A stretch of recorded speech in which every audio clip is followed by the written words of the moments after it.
ఈరోజు అయితే మన ఇంట్లో అయితే బాస్మతితో బగారా కీమా కూర వండిద్దాం. మటన్ కీమా. ఇదిగోండి, ఇప్పుడే మనం ఇందులో అయితే పుదీనా వేసుకున్నామండి. హోల్ గరం మసాలా అయితే అన్ని వేసేసుకున్నాం. బగారాకి అయితే అన్ని రెడీ అయిపోతున్నాయి. ఇదిగోండి, ఇప్పుడైతే ఆర్డర్ రైస్ అయితే వేసుకున్నాం, బాస్మతి రైస్.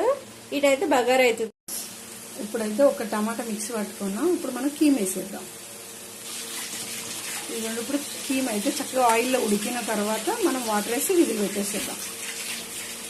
ఇదిగోండి, మన వేడి వేడి బగారా అయితే రెడీ అయిపోయింది. ఇలా గలగల అయిపోయింది రైస్ అయితే చక్కగా. ఇదిగోండి, మన వేడి వేడి కీమా కూడా రెడీ అయిపోయిందండి. ఇప్పుడైతే బంగారు ఇచ్చేస్తా. ఇదిగో మేతల్లి. హలో అండి, ఈరోజు అయితే మీరు కూడా రండి నాతో